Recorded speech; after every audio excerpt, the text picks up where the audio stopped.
Cwestiynau nawr gan arweinwyr y pleidiau, arweinydd Plaid Cymru Leanne Wood. Diolch, Llywydd. First Minister, Labour has led the Welsh Government for 17 years. Do you take responsibility for today's Pisa results? Well, the Pisa results are I've seen some improvements in some areas, but disappointment in others.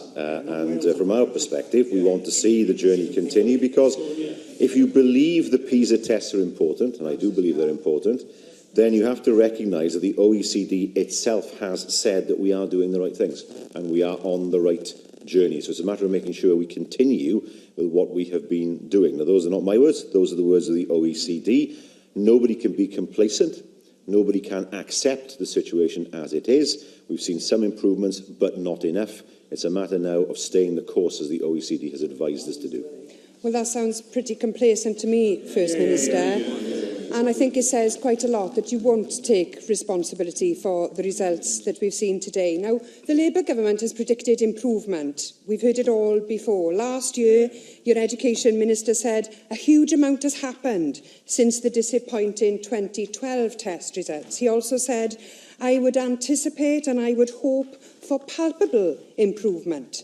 So Labour has promised improvement and you've yet to deliver.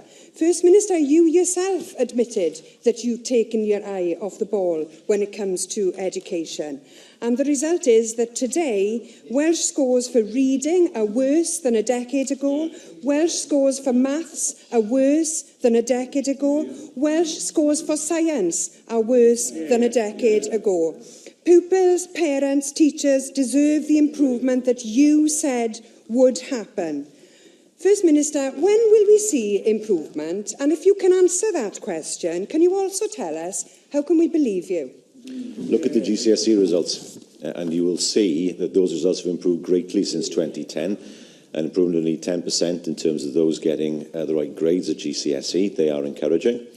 We've seen an improvement in maths performance, disappointment with reading and with science. And so we are seeing the gap closing. We're confident that that gap will continue to close in the future because we see the results such as GCSEs and A-levels which are providing us with the evidence that the education system is moving in the right direction. But as I say, the leader of the opposition doesn't have to believe what I say, but if she accepts, as I said, that the PISA tests are important, and she does, of course, then she must accept that the OECD who set those tests are saying to us that we are moving in the right direction and we should stay on course. What they are absolutely clear about is that we should not suddenly have wild reform or widespread reform now, but rather that the direction is correct. If she has other alternatives, which she wants to put forward, that's a matter for her. But we listen to the OECD. We see that there is great room for improvement. We accept that. But we do listen to what the OECD says in terms of them saying to us that we are on the right track.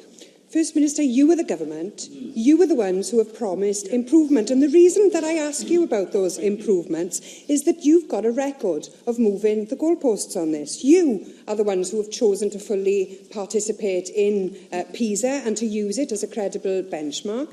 In October 2014, the target of reaching the top 20 in the world by 2016 was dropped. Labour brought in a new target at that point to reach the average of 500 points for reading, maths and science by 2021. Can you tell us now, are you still committed to that, or are you going to move the goalposts again? I am confident that when the next PISA results come that we will see more improvement. The reason why I say that is because I mentioned the GCSE and A-level results. We're seeing the first of that improvement in maths. We're seeing the gap closing in areas such as reading and in science, but not good enough, not good enough. There's still work to be done. We do know that in other countries where improvements were affected, those improvements do take years, that improvements cannot be turned around within 3 years. And yes, of course we take responsibility. We were the government who actually went into PISA in the first place. And we must accept that PISA is a way on which the education system of Wales will be measured. There is more work to be done. The Education Secretary will be outlining that in more detail as she makes her statement. We are seeing improvements in some areas, but no, things are not as they should be, and we'll never be content. We'll always want to see improvement in the Welsh education system. That is exactly what we wish to see, and we will do.